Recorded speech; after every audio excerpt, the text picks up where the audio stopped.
Tapi yang penting buat kita sholat ngerti rukunnya. Tuh, jangan kalah sama anak tadi tuh. Ya, rukun sholat apal. Nah, ini 7 tingkatan yang bisa kita lakukan: taubat, warok, ya, menjaga diri dari yang subhat, zuhud, jangan tamak ame dunia, fakir, merasa tidak memiliki, kemudian sabar, kemudian tawakal dan ridho. Bisa kita lakukan, maka derajat kita naik di sisi Allah Subhanahu wa taala. Ini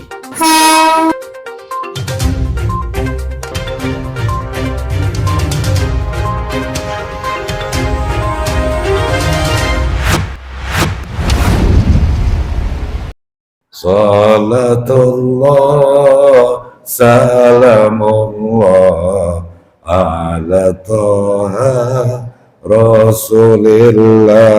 Salatullah salamullah ala Yasin Habibillah, ala Yasin Habibillah, yang sama-sama kita hormati dan dimuliakan oleh Allah Subhanahu wa taala, para asatijah, para hujjaj, para ibu guru bil khusus, para pengurus majelis taklim, kaum ibu dari lintas masjid dan musola, bil khusus ibu hajah ini, pengurus majelis taklim Masjid Al Hidayah, dan para ustazah yang lain.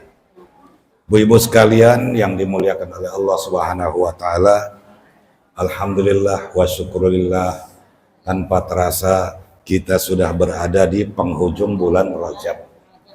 Ini hari kalau tidak salah tanggal 27 ya Bu ya. Pas dengan malam, dengan hari Isra wal Mi'rajnya Nabi. Bu-ibu sekalian, sebenarnya para ahli sejarah itu mereka berbeda-beda pendapat kapan sebenarnya peristiwa Isra Mi'raj itu terjadi. Ada ulama yang bernama Ibnu Sa'ad dan Abul Waqidi. Ini keduanya berpendapat bahwa Isra Mi'raj itu terjadi pada tanggal 17 Ramadan. Tanggal 17 Ramadan sama dengan Lailatul Nuzul Quran. Kemudian Ibnul Munir dan Syekh Al-Harbi, kata beliau Isra Mi'raj itu terjadi pada malam 12 Rabiul Akhir. 12 Rabiul Akhir, bulan Maulid. Rabiul Awal, setelah Rabiul Awal ya. Nah, kemudian Imam Nawawi, seorang ulama besar, di dalam kitabnya Syarah Muslim beliau mengatakan bahwa bulan Rabiul Awal itu bulan Rajab itu Isra Mi'raj itu terjadi pada bulan Rabiul Akhir. Tapi dalam kitab fatawinya beliau berpendapat Isra Mi'raj itu bulan Rabiul Awal. Sedangkan di dalam kitabnya yang lain, namanya kitab Raudhatul Talibin, beliau mengatakan bahwa Isra Mi'raj itu terjadi pada bulan Rajab. Ini mayoritas pendapat ya. Terjadi pada bulan Rajab.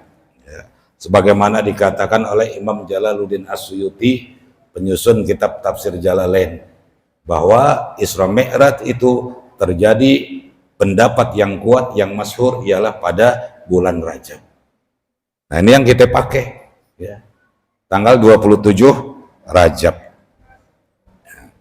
Sebagaimana Allah Subhanahu wa taala nyatakan dalam Al-Qur'an, Subhanalladzi asra bi 'abdihi lailan minal masjidil haram ilal masjidil aqsa alladzi barakna haulahu, sampai seterusnya. Nah, jadi kita ini tawakufan berbarengan dengan Isra Mi'raj ya. Tadi disampaikan tawakuf itu sementara ya. Memang sebenarnya kalau kita istilahkan dengan tawakuf pun nggak pas ya. Tawakuf itu artinya berhenti, stop gitu ya. Cuma darurat karena memang kita mau memasuki bulan suci Ramadan ya. Orang-orang ibu-ibu apalagi paling sibuk ya.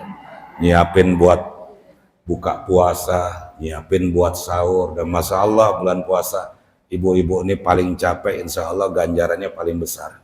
Ya, gitu. Mudah-mudahan pada sehat aja Bu badannya, sehat badannya, sehat batinnya, sehat juga rezekinya ya. Kenapa? Karena biasanya mau bulan Ramadan tuh barang pada naik. Ya. Gas aja udah naik ya Bu ya. Udah naik gas tuh. Sekarang susah. Iya, susah nyari gas. Naik ya. Ya, naik nggak apa-apa asal rezekinya miliknya Allah tambah ya Bu ya. Asal kebeli ya. Hidup itu yang enak serba cukup. Ya. Nggak perlu kita kaya raya, nggak perlu. Yang penting cukup. Cukup buat masak, cukup buat anak sekolah, cukup buat umroh, cukup buat pergi haji ya. Itu. Nah, ini Allah kalau sayang sama hambanya, maka Allah nggak jadikan hambanya itu kaya.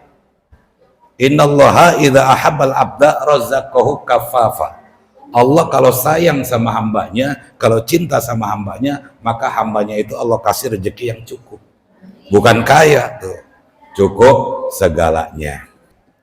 Nah, dalam peristiwa Isra wal Mi'raj, ini ibu-ibu sudah pada maklum, sudah pada tahu bahwa Nabi Isra Mi'raj itu Isra artinya jalan, Mi'raj artinya naik. Jalan kemana? Minal Masjidil Haram ilal Masjidil Aqsa. Dari Masjidil Haram menuju Masjidil Aqsa, Palestina, Yerusalem. Ya, yang sekarang lagi perang tuh nggak selesai-selesai. Ya, perang antara orang-orang Palestina umat Islam dengan orang-orang Israel. Israel ini emang sejarahnya tukang perang. Nabi 70 nabi dibunuh ya orang Israel. Karena orang-orang Israel ini dia punya misi. Ya. Ini orang Islam, kenapa dia kuat persatuannya? Kenapa umat Islam ini kokoh nggak goyah? Ya. Setelah mereka cari tahu, ternyata kekuatan umat Islam itu mereka berprinsip berpegang kepada madhab Imam Syafi'i, Hambali, Hanafi, Maliki.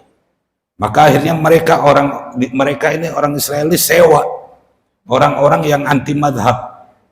Dia sewa, dia bayar ya, supaya ngajak orang-orang biar anti madhab, jangan bermadhab. Ya. Ini udah masuk ke Indonesia, hati-hati anak kita. Ya. Jangan Islamnya sampai lepas madhab. Kalau Islamnya lepas madhab, maka khawatir nggak selamat di akhirat. Ya. Nah, kita mayoritas ikut Imam Syafi'i. Ya. Nah, ibu-ibu sekalian rahimakumullah, Nabi Muhammad SAW dalam peristiwa Mi'raj bertemu dengan Allah Subhanahu wa Ta'ala melewati 7 lapis langit. Langit pertama, kedua, ketiga, ketujuh, baru sampai kepada Sidratul Muntaha. Ya. Dibawa Nabi nggak jalan sendiri. Subhanalladzi asra. Ini ayat depannya pakai kalimat subhana. Artinya maha suci Allah. Maha suci Allah dari segala sifat kekurangan. Maha suci Allah dengan sifat yang sempurna. Bikulli kamalin. Ya. Ini ayat menunjukkan sesuatu kejadian yang hebat, yang sangat luar biasa. Maka diawali dengan kata subhana. Ya. Maha suci Allah. Asro. Ya. Asro ini dikata saro. Artinya berjalan malam. Ada jalan siang, bahasa Arabnya beda lagi. Ini asro, jalan malam.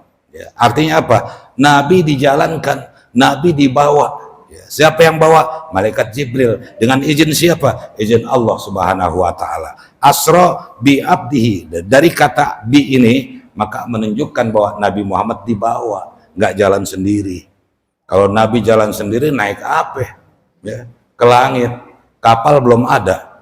Ya, kapal belum ada.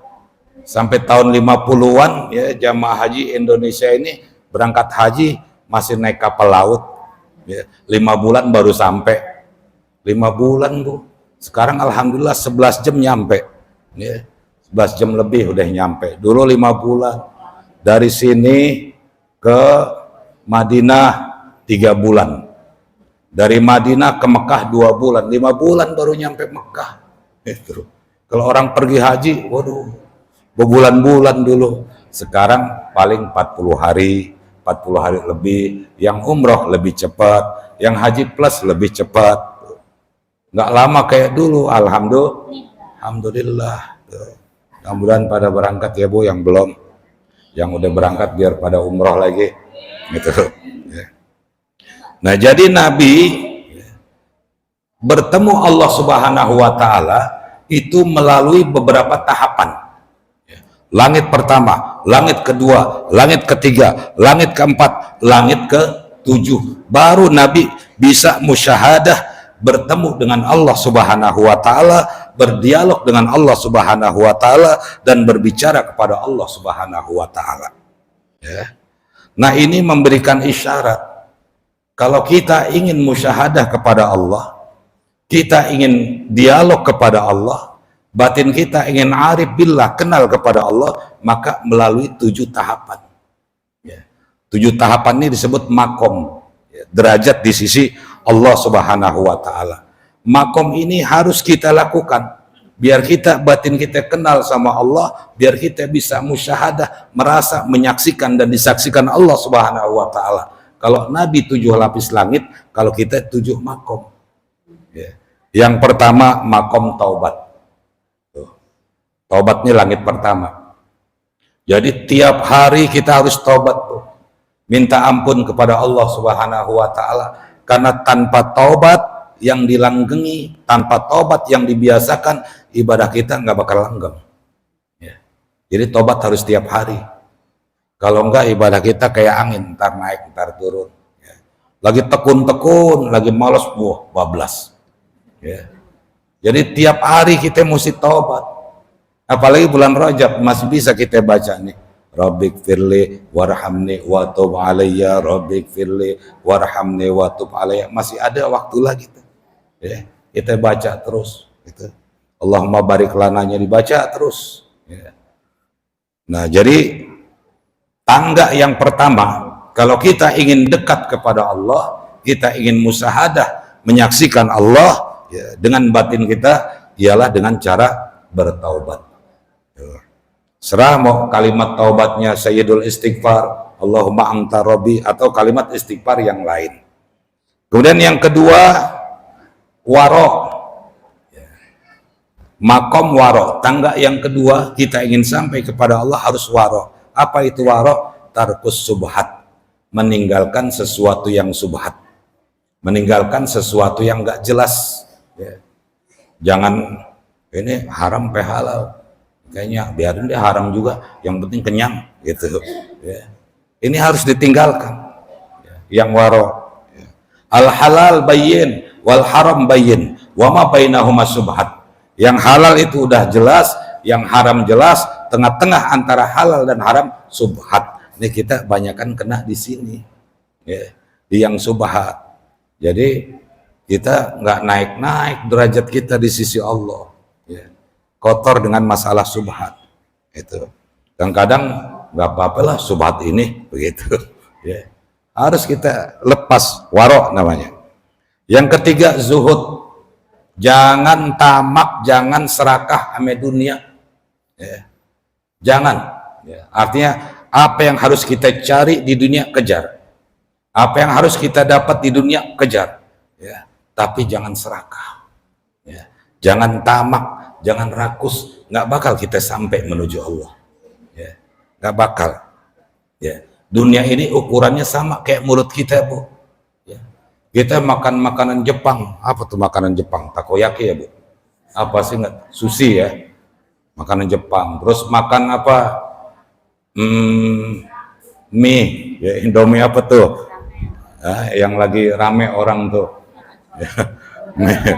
Mie gacoan, mie aja ada yang gacoan Bu ya.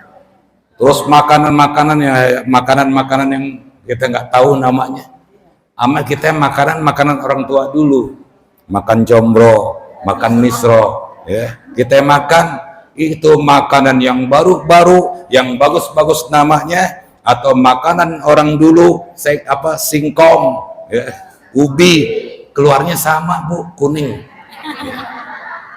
Keluarnya sama. Jadi dunia seukuran mulut kita ya. Nggak ada kali makan mie gacoan keluarnya putih atau apa biru, nggak ada ya. Sama keluarnya ya gitu, dan nggak ada yang wangi ya. Itu dunia Bu Ya, jadi dunia, apa yang menjadi bahagian kita harus kita kejar. Apa yang menjadi tuntutan kita buat ma'isyah, kehidupan, cari. Tapi jangan rakus, jangan tamak, jangan serakah. Hubud dunya ra'su kulli khati'ah. Cinta kepada dunia yang berlebihan sampai melupakan akhirat, maka adalah pangkal dari segala kejahatan. Tuh. Yang keempat, fakir. Jadi tingkatan yang keempat, kita harus merasa fakir. Harta kekayaan yang kita punya hakikatnya bukan milik kita, hakikatnya milik Allah. Kita cuma keamanatan. Ya. Jadi jangan banyak harta merasa kaya, ya. Banyak emas merasa kaya, itu amanat Allah. Hati kita tetap merasa tidak punya, itu amanah Allah. Ya. Bahkan kalau itu kita ngerasa, oh ini harta kita, boleh usaha kita, boleh kerja keras kita, bukan dari Allah, tapi usaha kita sendiri, bakal lupa ame zakat, ame sodakoh. Ya. Akhirnya apa? Hidupnya digelincirkan oleh harta. Ya. Nanti di akhirat, ini hartanya jadi belenggu dari api neraka. Ya. Jadi kita harus fakir, punya, jangan ngerasa punya. Lebih harta, ya, hati tetap merasa fakir. Ini anugerah, ini rezeki dari Allah Subhanahu wa Ta'ala. Hakikatnya milik Allah, kita cuma dapat amanah untuk menyalurkan ini, ya. Buat yang wajib, buat yang sunnah, dan lain sebagainya. Nah, kemudian yang keempat, yang kelima, sabar. Wah, ini sabar paling susah, Bu. Ya. Sabar paling susah. Kadang kita diuji sabar, nggak sama anak. Mungkin kalau ibu-ibu diuji sabar sama laki, ya, gitu. Kadang diuji kesabaran sama tetangga, gitu. Sabar ini mudah diucapkan tapi sulit dipraktekkan, gitu. Saya pernah dikasih amalan sama guru tuh, kalau lagi marah itu katanya boleh marah tapi dibarengin sabar. Saya pikir kalau marah dibarengin sabar nggak bisa marah, tapi jadi terarah kita, ya. Sebab kalau orang marah nggak sabar, nggak bakal kontrol, ya. Nantinya emosi makin naik. Al-ghadab minasyaiton, ya. Amarah itu datangnya dari syaitan. Al-ghadab yuzilul akla, amarah itu bisa menghilangkan akal kita. Akhirnya kita, ya, melakukan sesuatu yang di luar rencana kita. Udah kejadian baru bilang khilaf, gitu. Nauzubillah, jangan sampai. Yang keenam, tawakal. Sama tawakal, ya. Tawakal, pasrah, berserah diri kepada Allah, bukan kepada yang lain, ya. Kalau kita bersender kepada manusia, satu saat manusia itu akan pergi, ya. Senderan yang tidak abadi. Tapi kalau kita bersender kepada Allah, Allah nggak pernah pergi, Allah nggak pernah meninggalkan kita. Jadi tawakal, bersabar kepada Allah. Yang ketujuh, ridho. Apapun, yang keenam tawakal, ya. Yang ketujuh ridho. Apapun yang Allah berikan kepada kita, pahit manis, itu sudah kodok kodarnya. Kita harus terima, kita harus bahagia. Baik kita terima, buruk pun kita terima.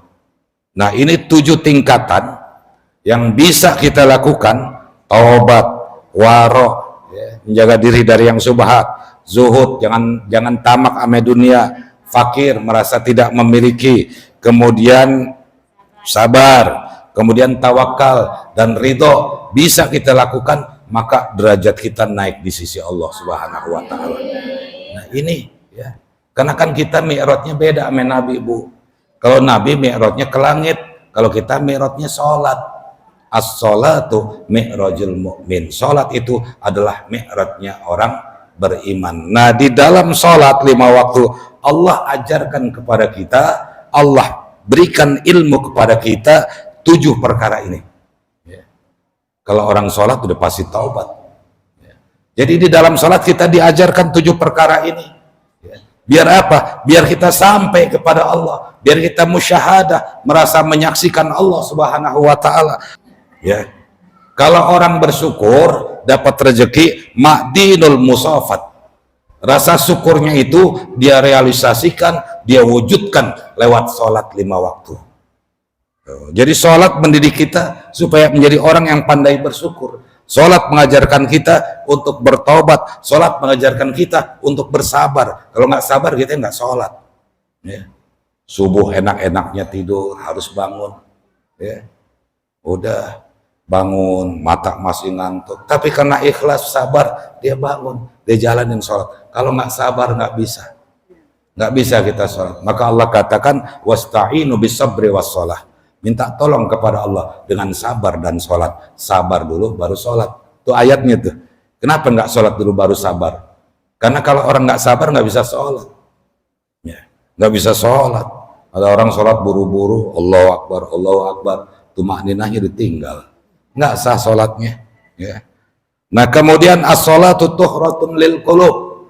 Sholat itu adalah pensucian jiwa. Dalam sholat jiwa kita, hati kita disucikan, dibersihkan oleh Allah Subhanahu wa Ta'ala min adnafil dzunub, dari kotoran-kotoran dosa-dosa kita. Dosa kita banyak, Bu. Maka dengan melaksanakan sholat, maka dosa-dosa kita Allah hapus. Tapi ini dosa-dosa kecil, Bu. Apa dosa besar? Mensekutukan Allah, menduakan Allah ya, dengan sesuatu yang lain. Wa istiftahul babul ghuyub, dengan sholat maka Allah buka pintu-pintu gaib. Kita nanti dapat ilham, dapat petunjuk dari Allah dengan sholat. Ya. Allah kasih kita petunjuk. Kalau Nabi kan mukjizat, kalau kita orang biasa ilham, Allah kasih ya, petunjuk ya buat perjalanan hidup kita. Gitu. Nah ini sholat, ya, mulanya adalah 50 waktu. 50 waktu Nabi nerima di Sidratul Muntaha, kemudian ringkasnya diprotes oleh Nabi Musa supaya minta dikurangin ya, sampai akhirnya menjadi 5 waktu. Bolak-balik Nabi Muhammad tuh sampai udah 5, kata Nabi Musa, balik lagi, umat masih berat ya. Apa kata Nabi? Aneh malu, ini udah 5 oleh dari 50 jadi 5, malu aneh sama Allah gitu ya. Balik lagi malu, udah deh 5 aja deh ya. Nah ini hakikatnya ya, Allah Subhanahu wa Ta'ala itu sebenarnya tahu, Allah tahu bahwa hambanya itu lemah, hambanya itu nggak mampu ya. Maka dikatakan oleh Imam Athail As-Sakandari, beliau mengatakan allama wujudad dhi'fi, Allah mengetahui adanya kelemahan si hamba. Hamba ini lemah, hamba ini nggak kuat. Faqallala a'dadaha, maka Allah kurangin sholat yang 50 jadi 5. Gitu. Wa allama ihtiyajaka ila fadlihi, dan Allah tahu kerjaan yang sedikit nih hambanya, tapi pengen pahalanya yang gede. Gitu. Kita kan gitu. Ya, kerjaan sedikit, pahala gede. Sedekah 100 pengen dapat 1 juta gitu ya, nggak apa-apa, boleh ya, nggak dilarang, boleh aja. Doa sama kita mau doa yang gimana boleh, asal jangan makruh ya. Itu cuma memang Allah tahu hambanya itu ya, kerjaannya dikit tapi pengennya besar ya. Sholatnya cuma maghrib doang tapi pengen masuk surga ya. Sholatnya isya doang mau masuk surga, Allah tahu.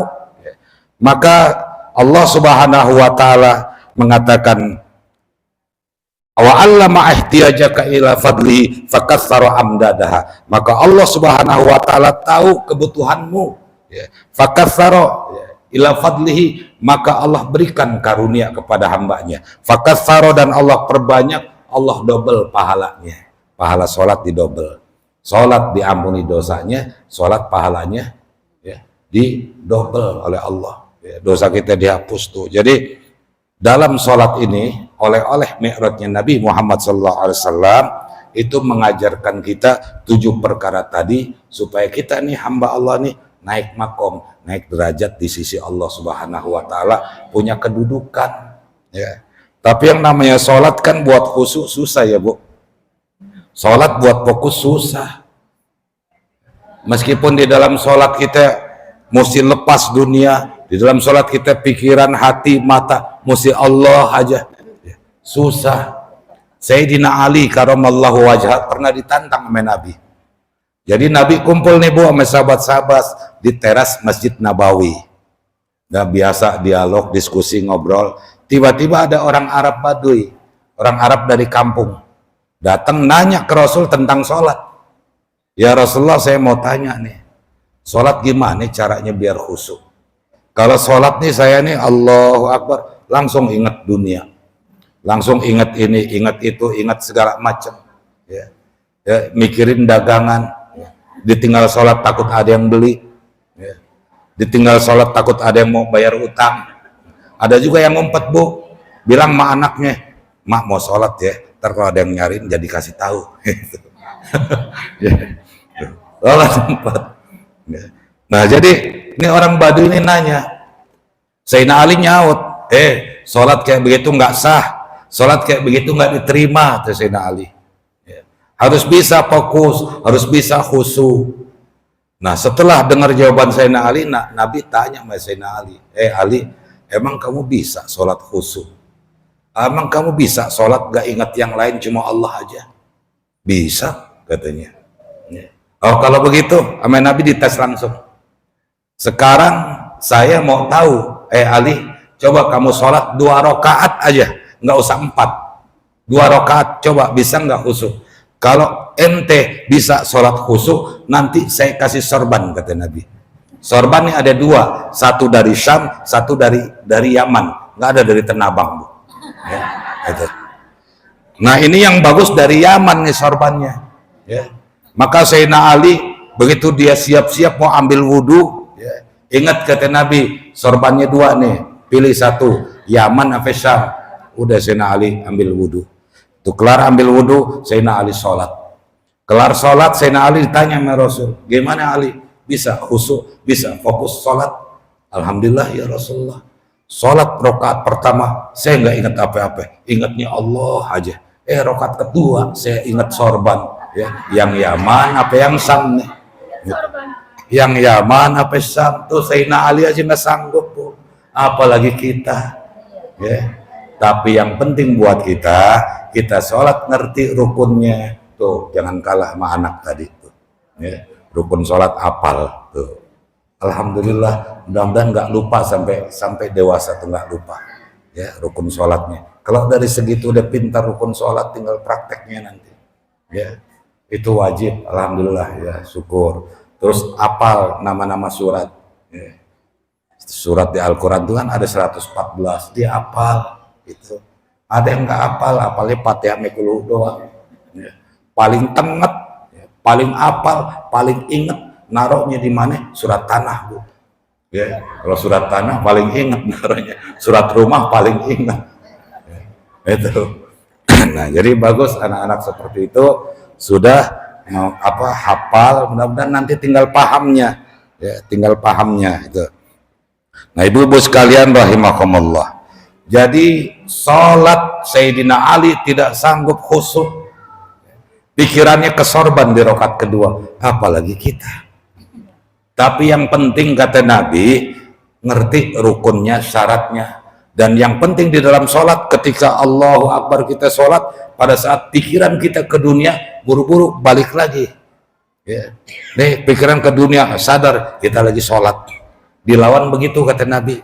Itu namanya musyahadah, yang penting itu. Ya. Tapi mudah-mudahan sholat kita yang ada yang kita kerjakan ini jadi amalan yang diterima oleh Allah Subhanahu wa Ta'ala. Yang ke berikutnya, insya Allah nggak lama lagi nih, tinggal sebulan berapa hari kita masuk bulan suci Ramadan. Ya, bulan yang dimuliakan Allah, bulan yang disebut Syahrul Hurum, ya Bu. Ini bulan Ramadan ini bulan mulia. Tapi bisa jadi bulan Ramadan ini, ya, bulan yang mulia, bulan yang suci, nggak ada artinya apa-apa buat kita. Kenapa? Dulu ada orang nanya kepada sahabat Nabi, namanya Ibnu Abbas. Ya Ibnu Abbas, wahai Ibnu Abbas, saya mau tanya, bulan-bulan apa yang bagus? Kemudian amalan apa yang bagus? Dan hari-hari apa yang bagus? Maka Ibnu Abbas menjawab, bulan yang bagus adalah bulan Ramadan. Ya, bukan habis bulan, gajian. Bulan yang bagus adalah bulan Ramadan. pahala dilipat gandakan, sholat wajib double pahalanya, sholat sunnah dapat pahala wajib, doa dikabulkan oleh Allah Subhanahu wa taala, dosa diampunin. Bulan Ramadan adalah bulan yang paling bagus. Kemudian hari apa yang paling bagus? Ibnu Abbas menjawab, hari yang paling bagus adalah hari Jumat. Man mata yaumal jum'ah wa lailatahu dakhalal jannah. Siapa orang yang meninggal hari Jumat atau malamnya, maka dia masuk surga. Tapi yang meninggalnya gimana ya, Bu? Yang meninggalnya gimana? Meninggal pulang ngaji, bukan nyumpain nih, Bu. Ya. Meninggal pulang ngaji dapat pahala syahid. Man kharaja fi talabil ilmi fahuwa fi sabilillah hatta yarji'a. Siapa orang yang keluar menuntut ilmu, maka pergi pulangnya. Kalau sampai terjadi ajal, dia masuk kategori fi sabilillah, mati syahid, Bu. Itu, ya. Nah, kemudian amal apa? Hari apa yang paling bagus? Ibnu Abbas menjawab, hari yang paling bagus hari Jumat. Amal apa yang paling bagus? Amal yang paling bagus adalah sholat 5 waktu. Ya. Nah, kemudian setelah ngejawab pertanyaan ini nih, Ibnu Abbas 3 hari kemudian meninggal, Bu.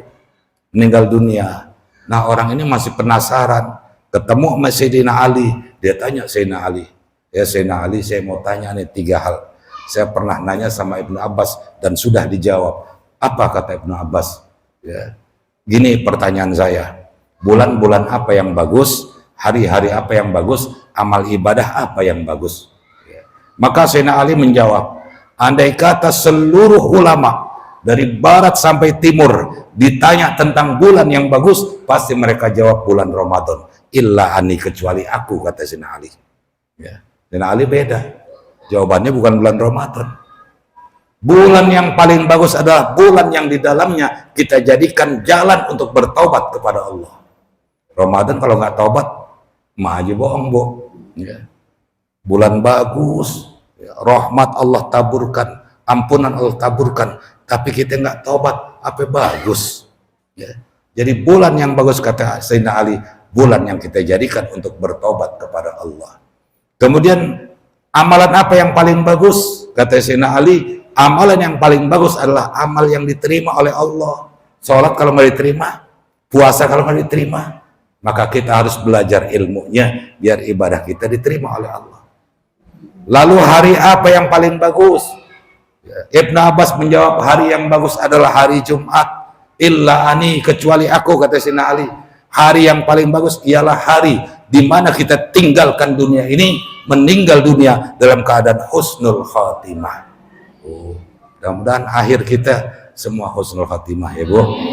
Ibu-ibu sekalian, mudah-mudahan pelajaran dalam rangka tahu kapan ini bisa menjadi bekal kita dalam ibadah sehari-hari. Dan puasa Ramadan nanti insya Allah ibu-ibu sudah punya ilmunya, bisa menjalani puasa dengan baik, ya, pada sehat, panjang umur, ibu, ya, sehingga bisa bertemu dengan bulan suci Ramadan. Amin ya rabbal alamin. Mari kita baca doa, ya, doa yang dianjurkan oleh ulama. Terus jangan sampai ditinggal, karena Nabi pun baca doa ini, ya. Salatullah salamullah ala toha Rasulillah. Salatullah salamullah ala Yasin Habibillah, ala Yasin Habibillah.